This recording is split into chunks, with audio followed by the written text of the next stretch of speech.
Our story begins not in the clamor of modern industry, with its towering machinery and relentless pace. We often associate mining with the present day, with vast open-pit mines and complex processing plants. But it lies far back, in the deep past. A past where the earth held secrets yet to be fully uncovered. Long before written records documented human endeavors, before the rise of empires and the invention of the wheel, Africans were the world's first miners, pioneering techniques and understanding the Earth's hidden treasures. They were the original prospectors, driven by necessity and ingenuity. In Eswatini's Ngwenya mine, a site steeped in history and geological significance, ancient people dug for ochre pigments, a vibrant, earthy substance, used for art, adorning cave walls with stories and symbols, ritual, connecting them to the spiritual world, and identity, marking their bodies and belongings with cultural significance. These operations, dating back over 40,000 years, a testament to human innovation and perseverance, mark humanity's earliest, systematic mineral extraction, a pivotal moment in our relationship with the Earth. Across the continent, from the savannas to the forests, early communities mined iron ore for tools, weapons, and implements, transforming agriculture, allowing for more efficient farming practices, and defense, providing protection and power. The discovery of smelting, a revolutionary technological advancement, spread, adapted by different groups to local geology, showcasing their ingenuity and resourcefulness in utilizing what the land offered. Imagine small groups, families, and communities working together, using stone and bone tools, crafted with skill and precision, chipping away at rock for axe heads or grinding stones, essential tools for survival and progress. These miners were geologists, understanding the properties of different rocks and minerals, engineers, devising innovative methods for extraction, and artisans, shaping raw materials into useful objects. Reading the land for hidden resources, possessing an intimate knowledge of their environment. Their legacy is found in fragments unearthed by archaeologists, piecing together the story of early mining, not grand monuments, but in the subtle traces of their labor. Extraction was limited, carefully managed to meet their needs, sustainable, ensuring resources for future generations, and respectful of the environment, minimizing their impact on the natural world.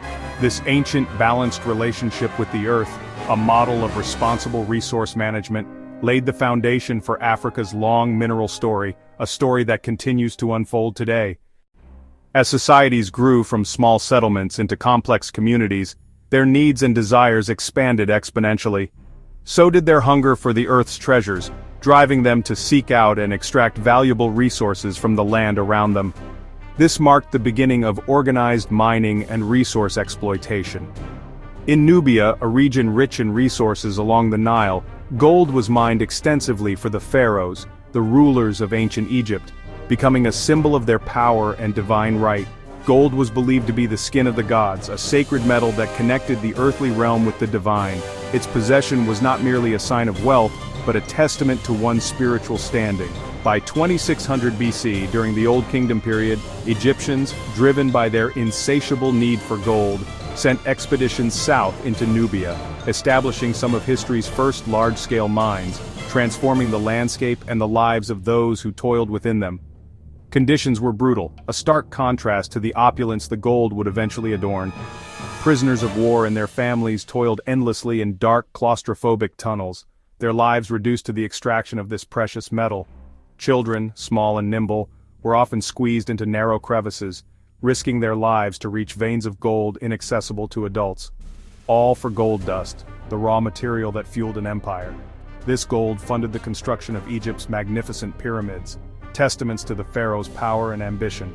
It financed their armies, equipping them with the weapons and resources needed to conquer and control vast territories.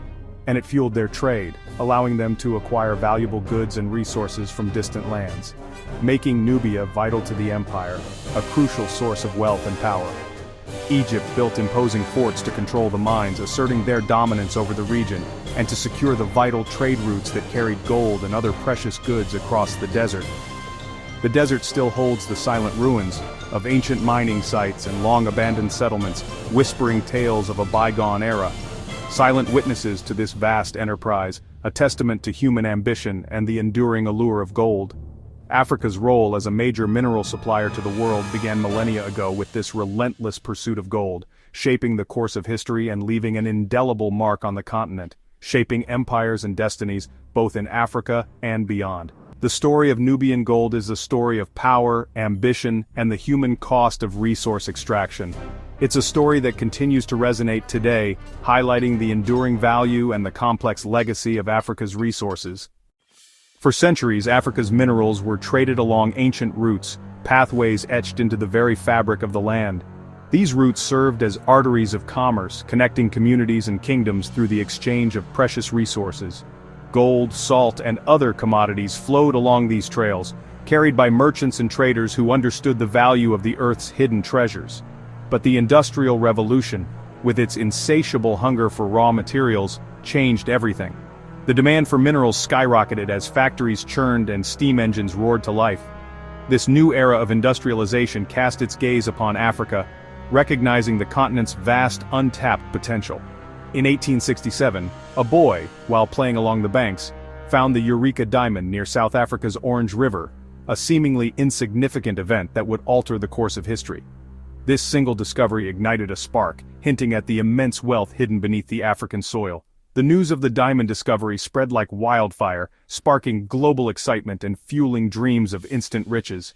Telegraph wires buzzed with the news, carrying the promise of untold wealth to every corner of the world. Soon after, the De Beers farm discovery triggered a diamond rush, a chaotic scramble for fortune that drew prospectors from far and wide. Men armed with picks and shovels descended upon the land, driven by the allure of finding their own sparkling treasure. Thousands flocked to Kimberley, a once sleepy town that was transformed into a bustling hub of activity almost overnight. Tent cities sprung up to house the influx of hopeful miners, creating a landscape of temporary dwellings and feverish anticipation, transforming the land into a scarred and pitted landscape, forever marked by the relentless pursuit of diamonds. The Big Hole became a testament to the scale of the mining operations, a gaping wound in the earth that symbolized both the wealth and the destruction that came with it.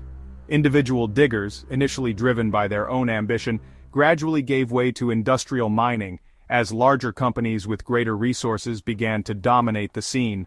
The era of the lone prospector was fading, replaced by the power of organized capital and advanced technology. With powerful monopolies like De Beers emerging, consolidating control over the diamond supply and shaping the global market. These companies wielded immense influence, dictating prices and controlling access to the precious stones. In 1886, gold was discovered in the Witwatersrand Basin, a geological formation that would prove to be one of the most significant finds in human history. It was the world's richest gold field, a treasure trove of unimaginable proportions that dwarfed all previous discoveries. Johannesburg sprang up overnight, a testament to the magnetic pull of gold and the relentless pursuit of wealth. It was built on gold's promise, a city fueled by the dreams of prospectors and the ambitions of investors. Deep mining demanded more capital, requiring significant investment to extract the gold from the depths of the earth. It also demanded advanced technology, pushing the boundaries of engineering and innovation, and it demanded more labor than ever before, creating a vast workforce that toiled tirelessly in the mines. Diamonds and gold catapulted South Africa to the center of the global economy, transforming it into a key player in international trade and finance. Immense fortunes were made, enriching a select few while leaving many others struggling to survive. But the region's quiet life was shattered, as traditional communities were displaced and the environment was ravaged by mining activities. The mineral wealth drew the world's empires, eager to exploit the continent's resources and expand their influence. This scramble for Africa forever altering Africa's destiny, leaving a legacy of colonialism and exploitation that continues to shape the continent today. The ground beneath southern Africa had unleashed forces, both economic and political, that would reshape the continent, leaving an indelible mark on its history and its future. South Africa's mineral discoveries drew Europe's gaze, accelerating the scramble for Africa. At the Berlin Conference, European powers carved up the continent, seeking resources and strategic advantage. Colonial rule was designed for extraction, not African development. Railways ran from mines to ports, reorienting economies outward to Europe. King Leopold's Congo became a byword for brutal exploitation: rubber, copper, cobalt, and diamonds extracted at horrific human cost. Colonial administrations justified their actions as civilizing, but imposed systems of dispossession and forced labor. Traditional land rights vanished and Africans were coerced into mines and plantations. Africa's mineral wealth, instead of a blessing, became a catalyst for subjugation and profound social disruption. Colonial mining shattered traditional African societies. Subsistence farming was undermined. Cash taxes forced men into migrant labor, fracturing families and communities. Mining compounds were harsh, mixing ethnic groups and sowing future tensions. Women bore immense burdens, left to maintain villages alone.